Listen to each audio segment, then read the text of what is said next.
Solomon was 46 years old, made $59,000 a year as a high school counselor, and for the past decade had perfected the art of sitting in silence. He was a master of the quiet nod, the non-committal hum, the patient smile that absorbed insults like a sponge absorbs water. He had to be. It was the only way to survive dinner at his mother-in-law's estate in Buckhead. But the silence that had defined his marriage for 10 long years was about to be broken. Not by a shout, but by a child's innocent whisper. It was his birthday, a Tuesday in late May. The air in their small Vine City bungalow was thick with the scent of sugar and melting wax. His son, Tobias, a luminous 7-year-old with his father's gentle eyes and a head full of bouncing twists that clicked with plastic beads when he moved, presented him with a folded piece of construction paper. "Happy birthday, Daddy!" Tobias's voice was a breathless rush of excitement. "I made it myself, but Mommy helped me write the words 'cause my spelling is still a little bit silly." Solomon's heart swelled. He unfolded the card. On the front, a waxy crayon drawing depicted 2 figures. One was tall, with a kind, lopsided smile. The other was small, holding his hand. Tobias had used a dark brown crayon for their skin, a detail that always made Solomon's chest ache with a specific, tender pride. "This is us, Daddy," Tobias had explained once, holding up a similar drawing. "We're black, and we're the best team." He opened the card. Inside, in his wife Deja's elegant looping script, it read, "Happy birthday to the best husband and father. We love you more than words can say." Below her name was Tobias's wobbly signature, and below that one more name written in a confident, unfamiliar hand. "All the best, Marcus." Solomon stared at the name. Marcus. He knew the name, of course. He'd been hearing it for 10 years. Marcus was the ghost at their wedding, the specter at every holiday dinner, the gold standard against which Solomon was perpetually measured and found wanting. Marcus was Deja's ex-boyfriend, the one her mother, Pearline, never let them forget. The high flyer. The one who got away. "Who's Marcus, Daddy?" Tobias asked, pointing a small finger at the signature. "Is he your friend?" Solomon looked from his son's curious face to the name on the card. The world seemed to slow down. The cheerful sounds of their small home, the hum of the refrigerator, the distant bark of a neighbor's dog, faded into a dull roar. Why would Marcus, a man he had never met, a man who was supposed to be a footnote in his wife's history, be signing his birthday card? "I'm not sure, buddy," Solomon said, his voice strained. He forced a smile that felt like cracking plaster. "Maybe a friend of Mommy's from work." But he knew, with a certainty that settled in his gut like a cold, heavy stone, that it wasn't a work friend. It was something else. It was the loose thread that, once pulled, would unravel everything. For 10 years, he had swallowed his pride, endured the endless comparisons, and held his tongue for the sake of peace, for the sake of his son. He had no idea the price of that peace was not just his dignity, but a figure so high it would take his breath away. What he didn't know was that Marcus wasn't just a ghost, he was a creditor, and Solomon's own home was the bank. Have you ever felt like you were being tolerated in your own life? That your presence was an inconvenient footnote in someone else's grander story? Let us know in the comments if you've ever had to smile through a situation that was tearing you apart inside. Meeting Deja had felt like a miracle. Solomon was 35, a guidance counselor at a public high school in a tough neighborhood, making a modest but respectable salary. He lived in a small, rented apartment, drove a 10-year-old Toyota Camry, and found his wealth in the small victories. The student he helped get into a state college, the kid he convinced to stay in school. Then he met Deja at a friend's barbecue. She was brilliant, beautiful, and ambitious, a rising star in the marketing department of a major corporation. Her skin was a deep, radiant brown that seemed to glow, and she had a laugh that could fill a room. He fell for her fast and hard. He loved her drive, her intelligence, the way she could command a boardroom and then melt when he brought her a cup of coffee just the way she liked it. He didn't care that she came from money. In fact, he barely registered it until he met her family. Her mother, Pearline, was the matriarch of a world Solomon had only seen in magazines. She lived in a sprawling, 7-bedroom, 9-bathroom mansion in Buckhead, a fortress of white columns and perfectly manicured lawns valued at over $1.8 million. Pearline herself was a formidable woman, always dressed in expensive silks, her graying hair styled in an elegant, upswept coif. From their very first meeting, she looked at Solomon not as a potential son-in-law, but as a curious sociological specimen. Solomon, she had said, her voice cool and appraising, during their first dinner in her cavernous dining room. The table was set with $400 a plate Christofle silverware. Deja tells me you're a counselor at a school. How wonderful. It must be so rewarding to give back. The words were polite, but the tone was laced with a delicate condescension he would come to know intimately. It was the tone of someone who viewed a $59,000 salary not as a living, but as a hobby. And then came the first mention of Marcus. Deja used to date a young man, Marcus Jennings, Pearline announced to the table, as if Solomon wasn't there. He's in finance, just made partner at his firm in New York. A real go-getter. He bought his mother a house. A lovely one, right on the water. She sighed dramatically. They were such a handsome couple. Deja had squeezed his hand under the table, a gesture of apology. But she didn't say anything. She never did. Her silence became the backdrop to their life together. When they got engaged, Solomon used his entire savings, $7,000, to buy her a simple, elegant diamond ring from a reputable jeweler downtown. He was proud of it. It was the most expensive thing he had ever bought. At the engagement party, held, of course, at the Buckhead estate, Pearline cornered him by the champagne fountain. "It's a lovely ring, Solomon," she said, examining Deja's hand. "Very tasteful." She then turned to her sister, who was standing nearby. "Did I ever show you the ring Marcus gave Deja? It was a Cartier, 3 carats, flawless. I think it was valued at something like $85,000. Of course, she gave it back. She has such integrity." Solomon just stood there, his $89 Timex watch feeling suddenly heavy on his wrist, a stark contrast to the Rolexes and Patek Philippe's glinting on the wrists of the other men in the room. He felt small, diminished, a black and white photo in a world of vibrant color. Their wedding was a lavish affair, funded entirely by Pearline. It cost over $100,000. Solomon had wanted a small ceremony, something intimate and meaningful. Instead, he found himself standing at the altar of a massive church, looking out at 300 faces he didn't know. During her toast, Pearline once again conjured the ghost of Marcus. "I always thought Deja would marry a man who could give her the world," she'd said, raising her glass of $200 a bottle champagne. "But she chose a man with a big heart. And I suppose, in the end, that's what matters." The faint praise was a dagger, wrapped in velvet. They bought the bungalow in Vine City, a neighborhood with character and history, a place where people sat on their porches and knew their neighbors. It was all Solomon could afford to contribute to, but it was theirs. It was a 3-bedroom, 2-bath house that cost $220,000, a world away from Pearline's Buckhead Palace. Solomon loved it.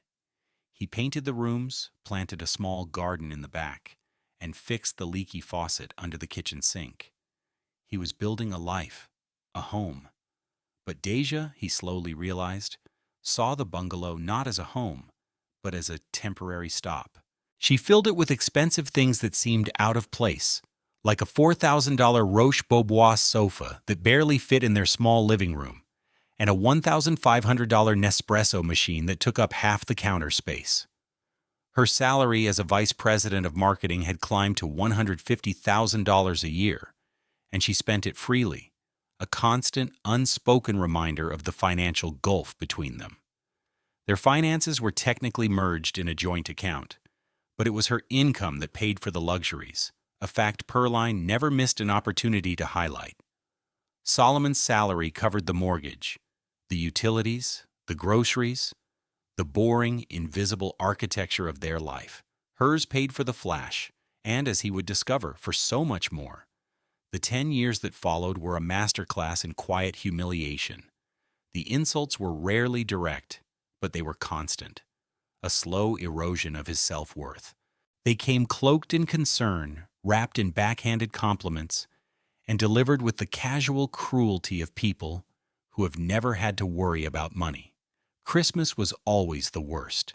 The family gathered at Pearline's mansion, the air thick with the scent of pine and roasting turkey.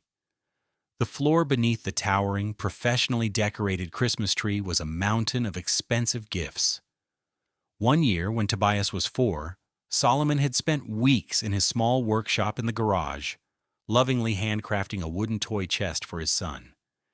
He'd sanded the pine until it was smooth as silk and stained it a warm cherry. It was a beautiful piece, made with love and care. On Christmas morning, after Tobias had joyfully opened it, Pearline had watched with a thin smile. How quaint, Solomon. A handmade gift. Later, as she handed Solomon his own present, she said, loudly enough for everyone to hear, "I never know what to get you." He opened the small, neatly wrapped box. Inside was a $50 Home Depot gift card. Minutes later, she was on the phone with her sister, gushing. "Did I tell you what Marcus sent me for Christmas? A 7-day Caribbean cruise. First class, of course. That boy always had such taste. He never forgets me." Solomon sat on the edge of a $12,000 Italian leather sofa, the $50 gift card feeling like a brand in his palm, and he just smiled. He smiled for Deja, who was busy showing off the $6,000 Chanel bag her mother had given her. He smiled for Tobias, who was happily putting his new toys in the chest his father had made. Another time, at one of the mandatory Sunday dinners, the talk turned to cars. Deja's cousin had just bought a new Audi Q7, a vehicle with a sticker price of over $70,000. "It's a beautiful car," Pearline had said, taking a delicate sip of wine. "But Marcus just traded in his Porsche for the new Maserati Gran Turismo, the one that starts at $150,000. He sent me a picture. It's absolutely stunning. He has such an eye for quality." She then turned her gaze to Solomon. "What are you driving these days, Solomon? Still that little Honda?" Solomon's car was a 2015 Honda Accord, paid off and perfectly reliable. It had 95,000 miles on it and had never once failed him. "Yes, Pearline, it's a great car. Gets me where I need to go." "I'm sure it does," she'd replied, her voice dripping with pity. He'd looked to Deja, hoping for a word, a glance, anything to show they were a team. But she just stared at her plate, meticulously cutting her filet mignon. Her silence was a betrayal all its own. It told him that on some level, she agreed with her mother, that he wasn't enough. The friction wasn't just confined to Buckhead. It bled into their life in Vine City. Deja often complained about their small house. "This kitchen is a nightmare," she'd say, gesturing at the perfectly functional but modest space. "I saw a kitchen in a magazine. It had Calacatta marble countertops and a wolf range. We should remodel. It would only be about $30,000. "Deja, we can't afford a $30,000 kitchen remodel," Solomon had argued gently one evening. "My salary just covers our main bills. If we save, maybe in a few years." She cut him off, her voice sharp. Save? Solomon, I make good money. We shouldn't have to save for years just to have a decent kitchen. Marcus would have just done it. He understood that you have to spend money to live well. He never counted pennies. The name hung in the air between them, an accusation. You are not him, you are less. I'm not Marcus, Solomon had said, his voice quiet. I'm your husband. Exactly, she'd snapped, and walked out of the room, leaving him standing alone in the kitchen. She despised. The birth of their son should have been a moment of pure, unadulterated joy. And it was, for Solomon. Holding Tobias for the first time, he felt a love so fierce, it was terrifying. He looked at this tiny, perfect new person, his deep brown skin so soft, his little fingers curled around his own, and he swore he would do anything to protect him. Pearline and Deja's father arrived at the hospital a few hours later. Pearline peered into the bassinet, her face a mask of clinical inspection. Well, he certainly has Deja's eyes, and her nose. Thank goodness. Marcus had such lovely, intelligent eyes. Even here, in this sacred space, the ghost was present. Solomon felt a surge of cold fury. He looked at Deja, who was beaming, exhausted but happy in her hospital bed, seemingly oblivious to her mother's casual cruelty. Or maybe, he thought with a sudden chilling clarity, she wasn't oblivious at all. Maybe she just didn't think it was cruel. Maybe she agreed. That was the moment the first real crack appeared in the foundation of his love for her. He had papered it over, for Tobias's sake. He told himself it was just Pearline's way, that Deja was caught between her mother's world and his. He told himself that the acts of service he performed every day, packing Deja's lunch, making sure her car had gas, raising their son with a gentle and steady hand, were the true language of love, and that eventually she would see that. He had no idea how wrong he was. Over the years, the comparisons became a running joke among Deja's family, a joke Solomon was always the punchline of. They didn't even try to hide it anymore.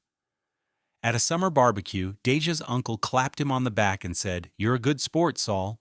It can't be easy following an act like Marcus."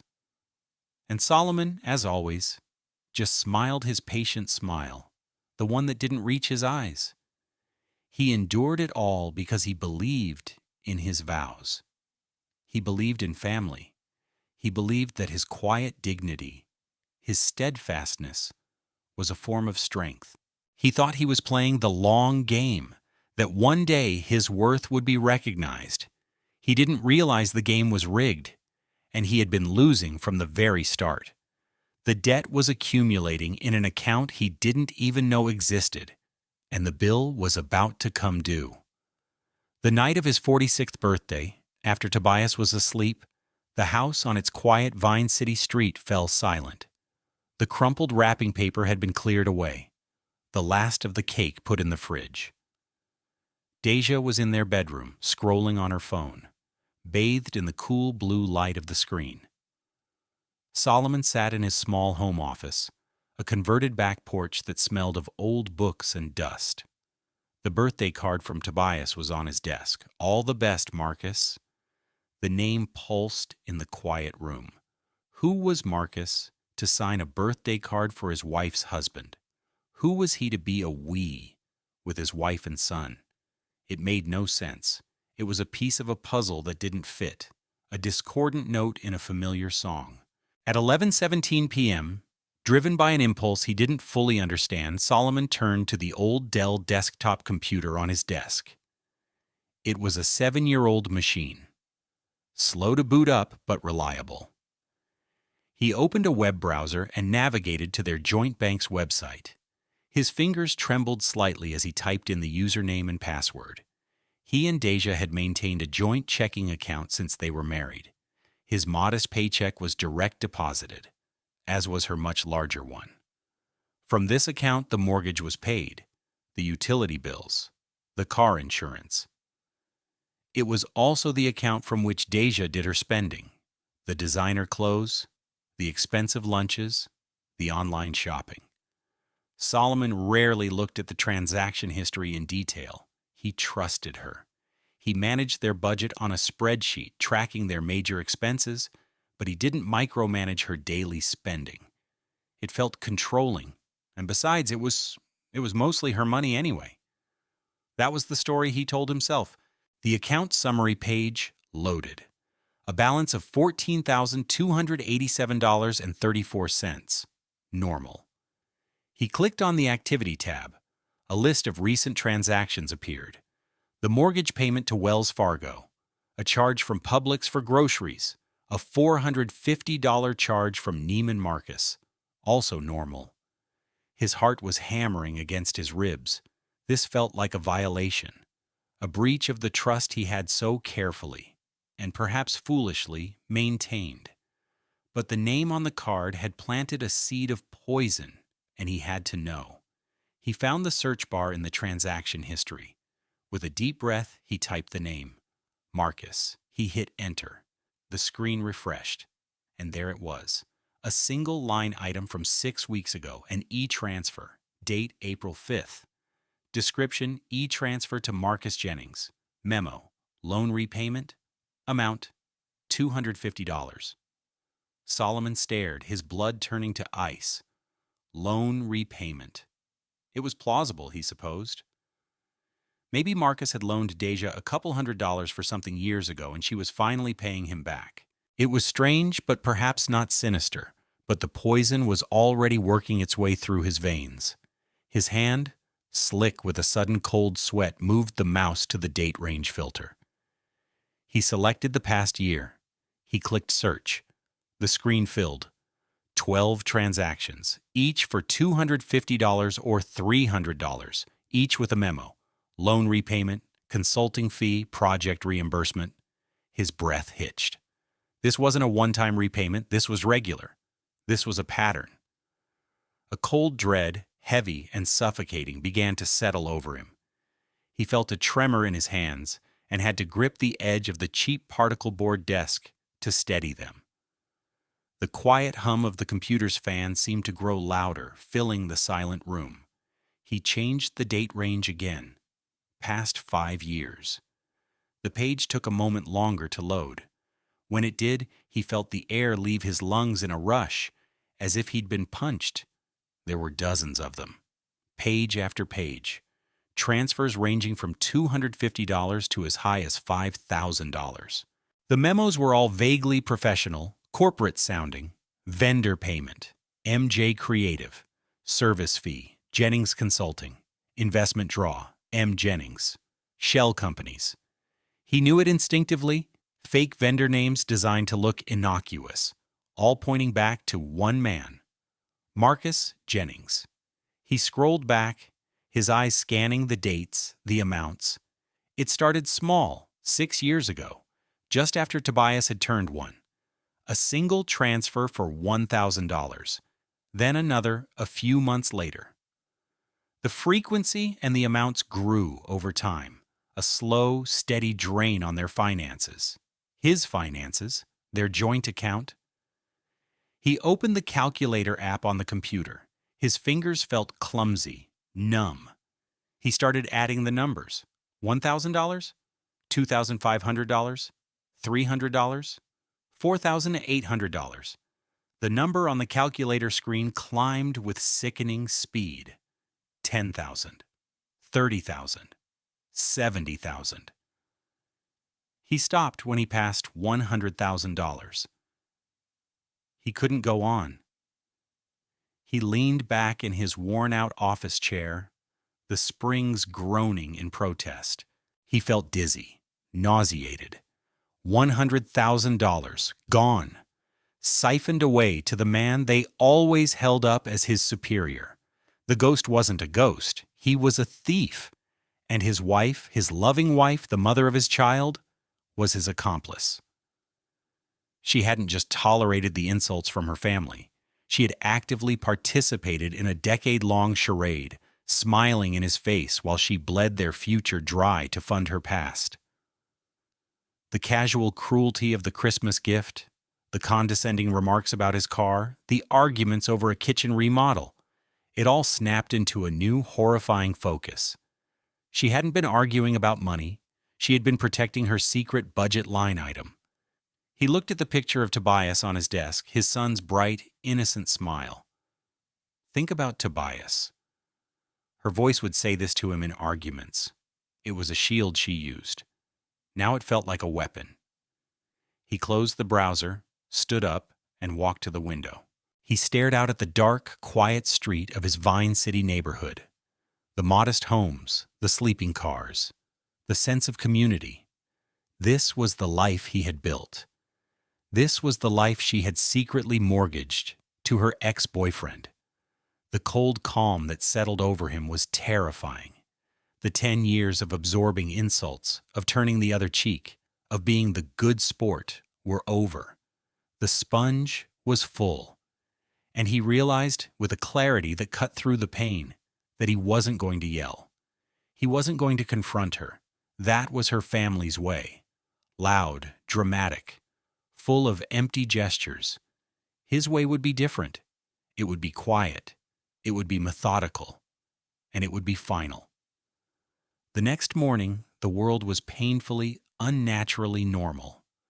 The sun streamed through the kitchen window, illuminating dust motes dancing in the air.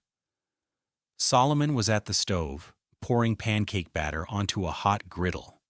He could hear the sizzle, smell the familiar, comforting scent. He was an automaton, his body going through the motions of a life that was no longer his. Tobias sat at the small kitchen table, chattering about a dream he'd had involving a talking squirrel and a spaceship made of waffles. Solomon listened, nodding and smiling, the muscles in his face aching from the effort. "That sounds like a fun dream, buddy," he said, his voice even. Deja came downstairs at 7:15 a.m., already dressed for work. She wore a deep blue St. John knit suit that cost at least $900 and carried a $2,800 Prada handbag. She looked powerful, polished, and completely oblivious. "Morning," she said, kissing the top of Tobias's head before pouring herself a coffee from the $1,500 Nespresso machine. "Something smells good." "Pancakes," Solomon said, flipping one onto a plate for Tobias. He didn't look at her. If he looked at her, he was afraid the carefully constructed dam of his composure would break. "Oh, yum. I don't have time for a real breakfast," she said, taking a sip of her coffee. "Big presentation today. I'll just grab a protein bar." She rummaged in the pantry.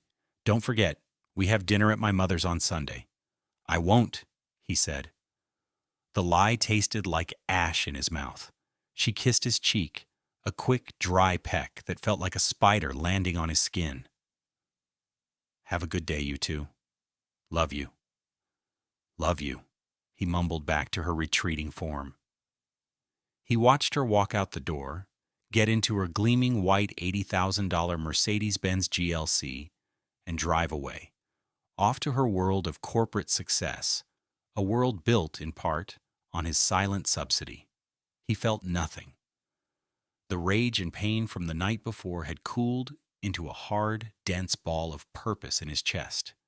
He was no longer a husband. He was a strategist. After dropping Tobias at school, he didn't go straight to work.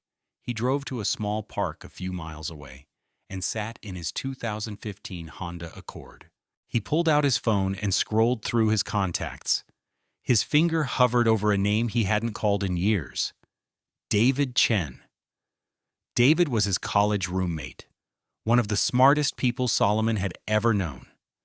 They had been inseparable for 4 years, navigating late-night study sessions and cheap pizza.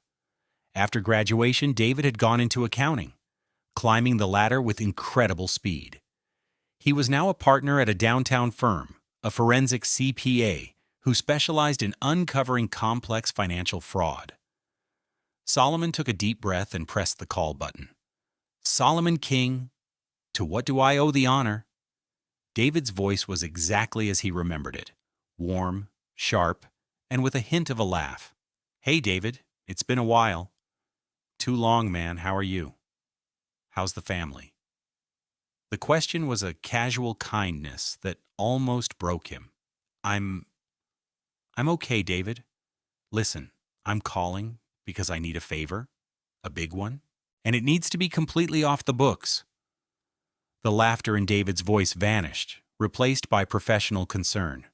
Okay, I'm listening. I need an accountant, Solomon said, his voice low. A forensic one. There was a pause on the other end of the line. Solomon, what's going on? I can't talk about it over the phone. Can we meet? Today? My schedule is slammed, but… For you? Yeah, of course. There's a coffee shop, Red Cat, on Peter Street. Meet me there at 1 p.m. And Solomon? Yeah? Don't say anything to anyone. Not yet. The rest of the morning was a blur. Solomon went to his office at the high school. He met with a junior who was failing chemistry. He called the mother of a student who had been skipping school.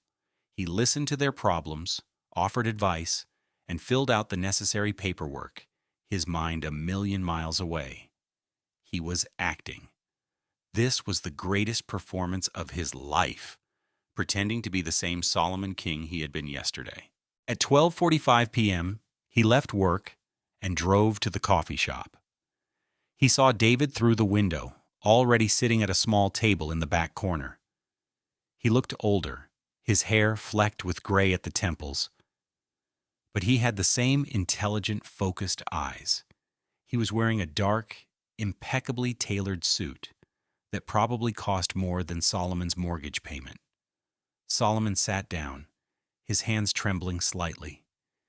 He had printed out a few pages from the bank's website, the most damning ones. He slid the folder across the table. David opened it and began to read. He was silent for a full 5 minutes, his eyes scanning the pages, his expression unreadable. Finally, he looked up. This is classic structuring, Soul, he said, his voice quiet but firm. Small, irregular transfers with plausible-sounding memos, designed to fly under the radar. The vendor names MJ Creative, Jennings Consulting. Are they real? I have no idea, Solomon said, his voice hoarse. The transfers are all to a Marcus Jennings. David nodded slowly. Your wife's ex, the one her mother never shuts up about. Solomon must have looked surprised. You forget, man. I was at your wedding. I heard the toast. A wave of shame washed over Solomon. Of course David knew. Everyone knew. I need to know how much, Solomon said. I need to know everything. To do this right, I need full access, David said.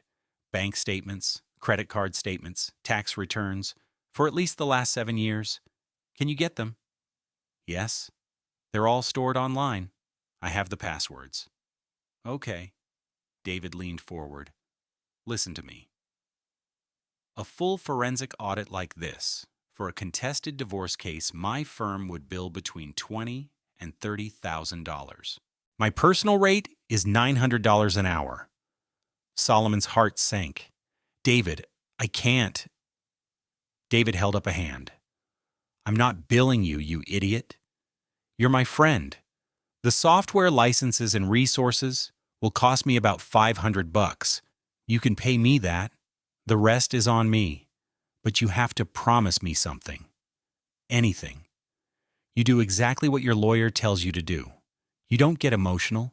You don't confront her. You let the evidence do the talking. This isn't about revenge, Soul. This is about justice and protecting your son. He tapped the folder. This is a crime. It's called dissipation of marital assets, and you are going to get every single penny back. He then pulled out a business card. This is Alana Hayes. She's the best divorce attorney in Atlanta. Tough, smart, and she hates financial fraud more than anything. I'll call her and give her a heads up. Your first consultation will be free. Go see her tomorrow. And until then, you are the same happy, oblivious husband you were last week. Can you do that? Solomon looked at his old friend, at the fierce loyalty in his eyes. For the first time in 10 years, he felt like he wasn't alone. He felt like he had a team. "Yes," Solomon said, his voice filled with a resolve he hadn't felt in a decade. "I can do that." He was playing dumb, but for the first time it didn't feel like an act of submission. It felt like an act of war. The next day, Solomon found himself in a different world. Alana Hayes' office was on the 35th floor of a gleaming glass tower in Midtown Atlanta. The reception area had polished marble floors, abstract art on the walls, and a panoramic view of the city. It was a place of power, a place where fortunes were won and lost. Alana Hayes was a striking black woman in her late 40s with sharp, intelligent eyes and a no-nonsense demeanor. She wore an $8,700 Armani suit that radiated authority. She didn't waste time with small talk. "David Chen called me," she said, gesturing for Solomon to sit in a leather chair opposite her massive mahogany desk. "He speaks very highly of you. He also told me the basics. Your wife has been funneling marital assets to her ex-boyfriend. For how long, we don't yet know." Solomon, feeling out of place in his $60 department store blazer, explained the discovery of the name on the birthday card and the subsequent search of their bank records. He felt a familiar shame telling the story, laying bare the decade of quiet humiliations. Alana listened without interruption, her expression neutral. When he finished, she nodded. "The family dynamic you describe, the constant comparison, the financial disparity, is a common backdrop for this kind of betrayal. The wealthier spouse feels entitled, and the less wealthy spouse is conditioned to not ask questions, to be grateful. It's a perfect environment for financial infidelity." She leaned forward, her gaze intense. "Here is what we are going to do. First, David will conduct his audit. That is our foundation. It must be meticulous and irrefutable. While he does that, your job is the hardest one. You will do nothing. You will change nothing about your routine. You will go to family dinners. You will make pancakes for your son. You will continue to be the steady, reliable, slightly underestimated husband you have always been. Your wife and her family must not suspect a thing. Any deviation from your normal behavior could tip her off, and she might start covering her tracks." "How long will it take?" Solomon asked. "David is fast. A few weeks, maybe a month. Once we have his report, we will have our weapon. We won't be filing a messy public divorce petition right away. We won't be alleging an affair, which is hard to prove and often just creates drama. We will build a case for financial fraud. It's clean, it's provable, and the consequences are severe." She stood and walked to the window looking out over the city. "Your wife is a vice president at a publicly traded company, correct?" "Yes, a Fortune 500. Then she will have an employment contract, and that contract will almost certainly contain a morals clause or a clause regarding financial integrity and conduct that could bring the company into disrepute. Grand-scale financial fraud against her own family would most likely qualify as a breach." A cold chill went down Solomon's spine. He hadn't even considered her job. "Our strike will be coordinated and precise," Alana continued, turning back to him. "We will deliver our findings, not just to her, but to the people who have power over her. The goal is not to embarrass her. The goal is to create maximum leverage to ensure the swift and full return of every dollar she took from the marital estate. Your son's future. Are we clear?" "Yes," Solomon said. The word felt solid, real. "Good," Alana said, a hint of a smile touching her lips. "Now go home, be normal, and let us do the work." Living the lie was the hardest thing Solomon had ever done. Every interaction with Deja was now filtered through the lens of her betrayal. Her laughter sounded hollow. Her touch felt like a violation. He had to fight the urge to flinch when she kissed him goodbye. That Sunday, they went to Perline's for dinner. The air in the Buckhead mansion felt heavier than usual, charged with a dramatic irony only he was aware of. He sat at the long, polished dining table, a silent observer in the theater of his own life's destruction. Perline was in rare form. "I have the most wonderful news," she announced, beaming. "Marcus is engaged. To a neurosurgeon at Emory. Can you imagine? So brilliant. And her family has a home in Martha's Vineyard. Finally, a woman who is on his level. I'm just so thrilled for him." She looked directly at Solomon as she said it, a triumphant, pitying glint in her eye. The message was clear. Even now he is winning. And you are still you. Solomon just picked up his water glass. "That's wonderful news, Perline.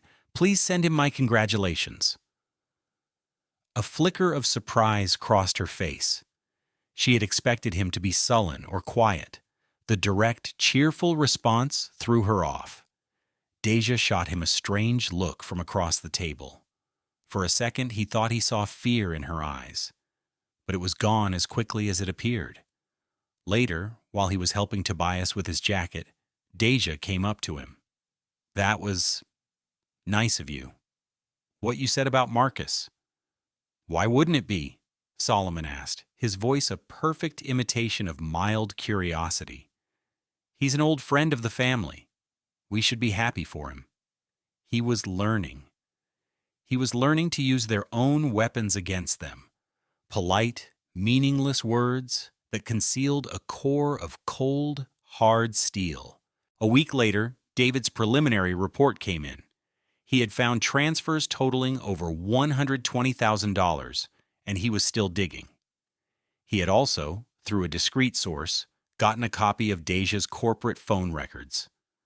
The same day she had a big presentation, she had a 47-minute phone call with a number registered to Marcus Jennings. That evening, Solomon was in the living room when Deja got off the phone, laughing. "That was just Sarah from college," she said, tossing her phone onto the $4,000 sofa. "She is such a mess." Solomon just nodded, his eyes on the television. "That's nice," he said. The casualness of the lie was what hurt the most. It was so easy for her, so practiced. The final, most surreal moment of this strange purgatory came 2 weeks before the strike. Deja came home in a panic. "Solomon, I can't find it anywhere. My diamond earring." It was one of a pair her parents had given her for her 30th birthday, valued at over $3,000. "I think it might have fallen off at the gym. I've looked everywhere." Solomon felt a wave of nausea. David's full report had landed in his inbox that morning. It was a 200-page monument to her deceit. The final number was $178,432.19, and buried in the detailed analysis of her credit card statements was a small, easily missed item, a transaction from a pawn shop on the other side of town. The day she lost the earring, she had pawned it for $800 cash. The audit showed a corresponding cash deposit into an account he'd never heard of, followed by an immediate wire transfer to one of Marcus's shell companies. He stood there, looking at his frantic, lying wife, and he felt a profound and terrible pity for her. "Don't worry," he said, his voice gentle. "We'll look for it together." And he did. He got on his hands and knees and helped her search under the sofa cushions, his heart a cold, dead stone in his chest. He was not just playing dumb anymore.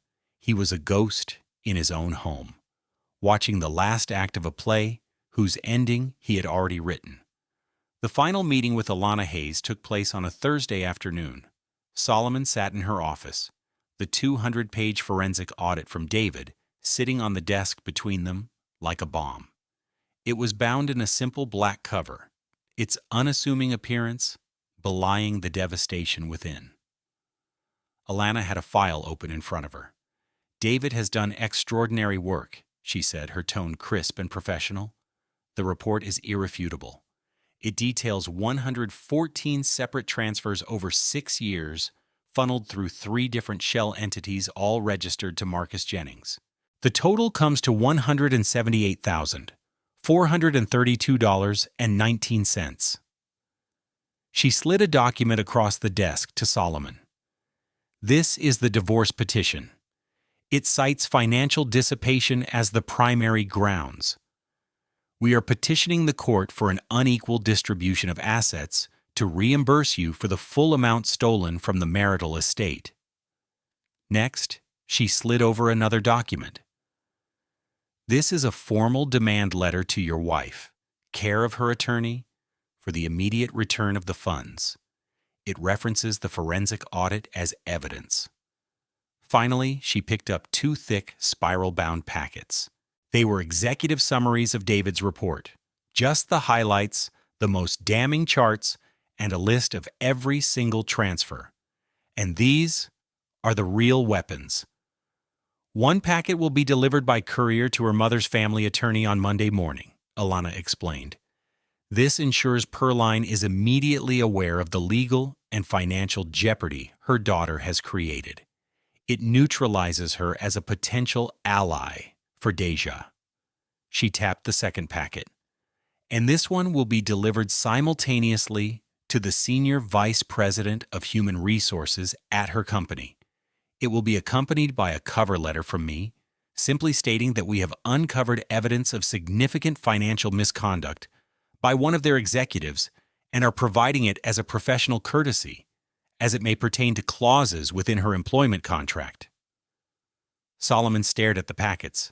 It was so clinical, so precise. You're sure this will work? Solomon, Alana said, meeting his gaze. Powerful people and large corporations do not like messes. They especially do not like messes involving fraud.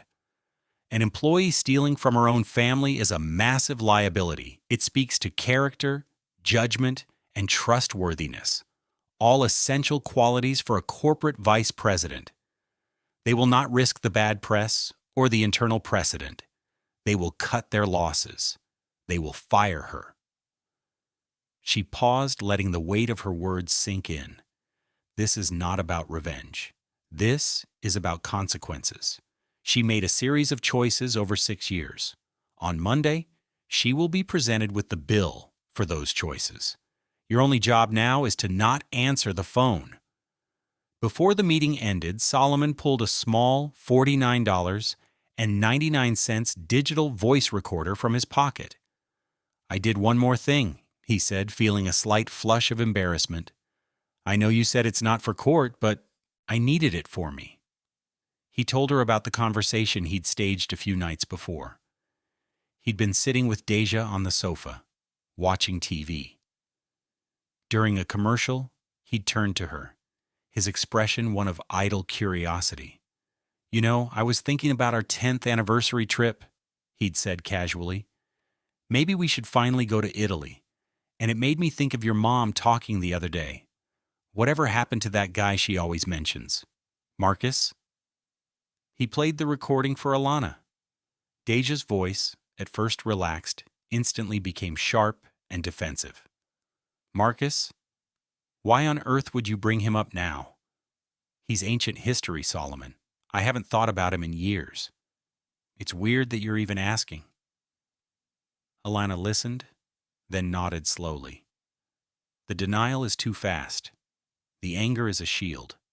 You caught her, and she knew it. You don't need this for the legal case, Solomon.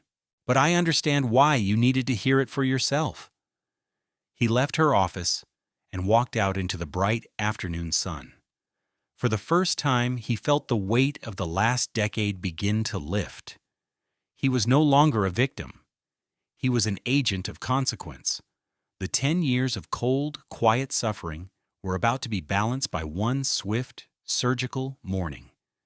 He drove home, picked up Tobias from school, and made spaghetti for dinner, the last supper of his old life. Monday morning arrived, gray and overcast. Rain slicked the streets of Atlanta, the sky weeping for a life that was about to die. Solomon went through his morning routine with a preternatural calm. He made oatmeal for Tobias, packed his son's lunch, and saw Deja off to work. She was wearing a cream-colored Burberry trench coat that cost $2,400, a shield against the rain, and the coming storm she knew nothing about. "Try to have a good day," she said, her standard parting line. "You too," he replied, and watched her drive away. He took Tobias to school, then drove to his own job at North Atlanta High School. He sat at his small metal desk in the guidance counseling office, a framed crayon drawing by Tobias his only personal touch. He looked at his $89 Timex watch. The second hand swept around the dial, each tick a countdown, 9 a.m. He pictured a courier in a rain slicker walking into the lobby of a stately Buckhead law firm, 9:15 a.m. He got a text from Alana, package 1 delivered, signed for by reception, 9:17 a.m. He pictured a second courier, this one navigating the soaring, impersonal lobby of Deja's corporate headquarters downtown. He imagined the elevator ride to the 42nd floor, the hushed tones of the executive wing. 9:30 a.m. Another text from Alana, package 2 delivered, handed directly to the SVP of HR's executive assistant. The clock is ticking. Solomon put his phone face down on his desk. He opened a student's file and tried to focus on their transcript. He couldn't. He was listening to the silence, waiting for the first tremor. It came at 9:45 a.m. His phone buzzed. Deja's face appeared on the screen. He stared at it. His heart a steady, slow drum. He let it go to voicemail. A moment later, the voicemail notification appeared. He put in his earbuds and pressed play. "Solomon, what is this? My mother's lawyer, Mr. Abernathy, just called me screaming. He's saying you've made some kind of insane accusation. He's faxing me documents. What the hell is going on? Call me back now." Her voice was sharp, angry, but laced with a thread of confusion. He deleted the message. He looked at the student's file again. He managed to read a full paragraph before his phone buzzed again. 10:02 a.m. Deja again. He let it ring. The voicemail icon popped up. He listened. "I just got called into an emergency meeting. With HR Solomon, they have papers. They have bank statements. What did you do? They're asking me about Marcus Jennings. What did you do?" The anger was gone, replaced by pure, high-pitched panic. He deleted the message. A student poked her head into his office. "Mr. King, do you have a minute?" "Of course, Maria. Come on in," he said, his voice impossibly steady. For the next 20 minutes, he talked a terrified sophomore through her options for retaking a failed algebra class. He was calm. He was present. He was the counselor he was meant to be. As Maria left, his phone buzzed violently on the desk. 10:30 a.m. Another voicemail. He listened. This time, it was rage. A cornered animal lashing out. "This is insane. These are lies. You twisted everything. You're trying to ruin me because you were always jealous. You were always jealous of Marcus, of my family, of my success. You couldn't stand that I was better than you, so you cooked up this disgusting fantasy to destroy me. You pathetic little man." He recognized the words. Pathetic. Little.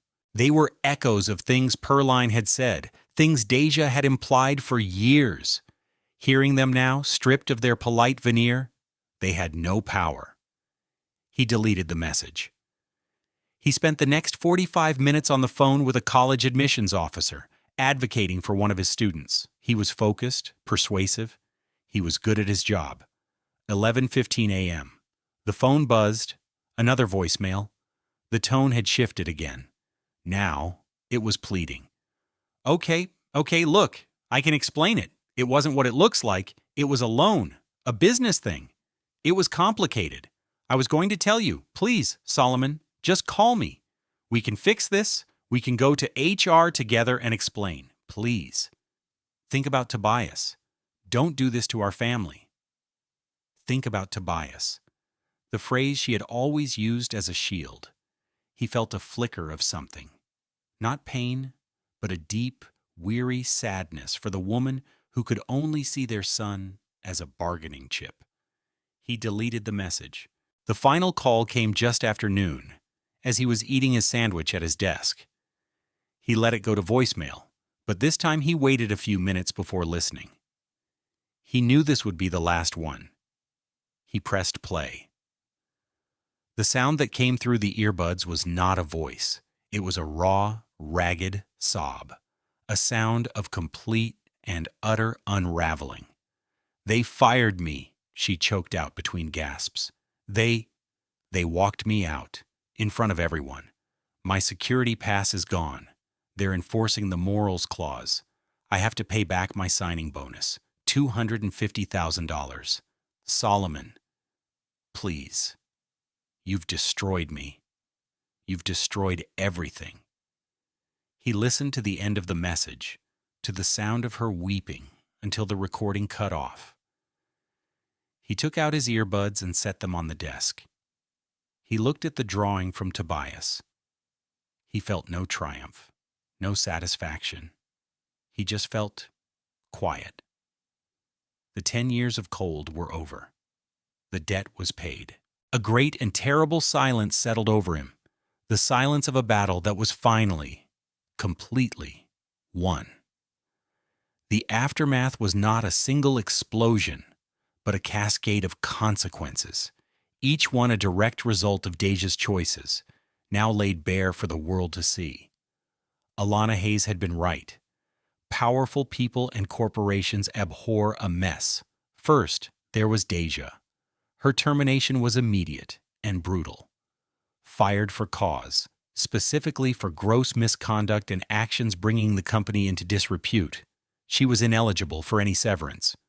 The enforcement of the morals clause in her $4.2 million employment contract was catastrophic. Not only was her $150,000 annual salary gone, but the company initiated legal proceedings to claw back her $250,000 signing bonus from 3 years prior. Overnight, she went from a high-flying corporate executive to an unemployed, blacklisted pariah. News travels fast in the tight-knit world of corporate marketing. No one would touch her. Her career, the entire source of her identity and pride, was over. Next was Pearline. The call from her family's attorney, Mr. Abernathy, had been apoplectic. The evidence packet, with its cold, hard numbers, was an indictment not just of Deja, but of the family's entire culture of financial carelessness and entitlement. Abernathy's firm billed the family trust $12,000 for the initial damage control and legal advice, a bill Pearline had to pay. But the financial cost was nothing compared to the social cost. The story, in its broadest strokes, leaked out into the Buckhead community. The whispers at the country club, the sudden silence when she entered a room, the shame was a currency she was not accustomed to dealing in. Her daughter, the one she had always bragged about, had brought scandal to their door. The perfect facade had crumbled. Then came Marcus. Alana's firm, as promised, sent a certified letter to him in New York. It didn't threaten a lawsuit for alienation of affection. It was far more dangerous. It laid out a case for conspiracy to commit fraud and unjust enrichment. Faced with the prospect of a lengthy, expensive, and deeply embarrassing legal battle, not to mention the forensic audit that detailed his shell companies, Marcus folded immediately. His lawyer contacted Alana's office within 48 hours. He agreed to a settlement, signing a legally binding repayment plan for his half of the stolen funds, $89,216.09, to be paid directly to Solomon over 2 years. His neurosurgeon fiancé, upon learning that her brilliant, high-flying fiancé was, in fact, a co-conspirator in a scheme to defraud a high school counselor, promptly broke the engagement and gave back the very expensive ring. The divorce proceeded with astonishing speed. With the irrefutable evidence of financial dissipation, The judge had little patience for Deja's attempts to frame herself as the victim. The court ordered the immediate sale of the Vine City bungalow. After the mortgage was settled, the remaining equity was split. More importantly, the judge granted Solomon's petition for an unequal distribution of marital assets. A lien was placed on all of Deja's remaining assets, her personal stock portfolio, her 401k, and her $80,000 Mercedes. She was forced to liquidate everything. The court clerk handed Solomon a check for the full verified amount of the fraud, $178,432.19. He was made whole. Solomon never spoke to Deja or Pearline again after that final voicemail. All communication went through their lawyers.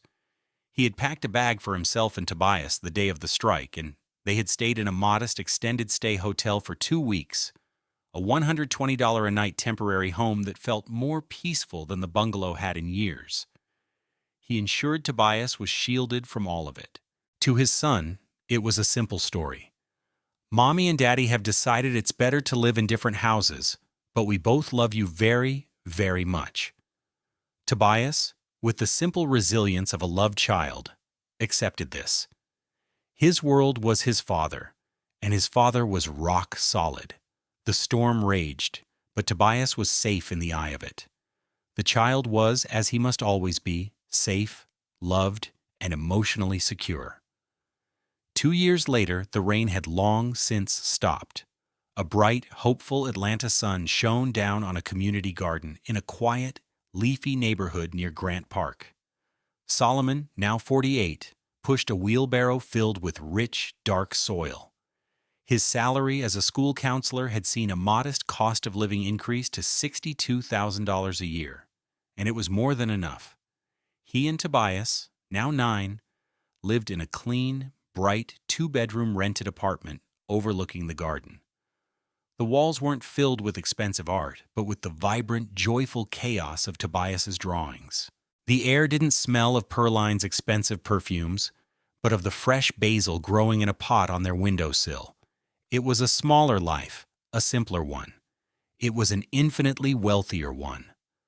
Tobias ran up to him, his locks, now longer, bouncing on his shoulders. He held up a piece of paper with a new drawing, made with the same brown crayon he always favored. It showed 2 figures, one tall, one a little less small, standing next to a large, smiling sunflower. "That's you, Daddy, and that's me," Tobias said, his voice full of the unfiltered honesty that had started it all. "And that's our garden. We're a team." "The best team," Solomon said, his voice thick with emotion. He took the drawing and promised to hang it on the refrigerator, next to the dozen others. The $178,432.19 he had recovered was not in his bank account. After setting aside a small portion for Tobias's college fund, he had used the rest to create a non-profit organization. He called it the Tobias Fund. It was a mentorship and scholarship program for at-risk youth at his high school, and others like it across Atlanta, helping kids who, like him, came from modest means but had big hearts and big dreams. It was a fund built not on stolen money, but on reclaimed integrity. There was one last piece of business. A few months after the divorce was final, Alana had called. Deja had requested a final meeting to sign some transfer documents for her depleted 401k. She had asked to do it in person. Solomon agreed. He met her at a neutral, anonymous Starbucks on Lexington Avenue. The woman who sat across from him was almost unrecognizable. The designer clothes were gone, replaced by simple jeans and a worn sweater. Her hair was pulled back simply, and the fire of ambition in her eyes had been replaced by a deep, weary exhaustion. She looked diminished, smaller. She signed the papers without a word. Then she looked up at him, her eyes welling with tears. "I'm sorry, Soul," she whispered, her voice cracking. "For everything. For the money. For my mother. For not appreciating you. I was a fool."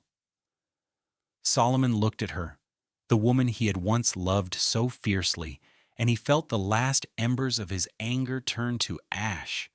There was nothing left but a profound, quiet sadness for the life she could have had, the person she could have been. He had forgiven her long ago, not for her sake, but for his own. Forgiveness was the key that unlocked his own prison. "I know," he said softly. "I hope you find peace, Deja."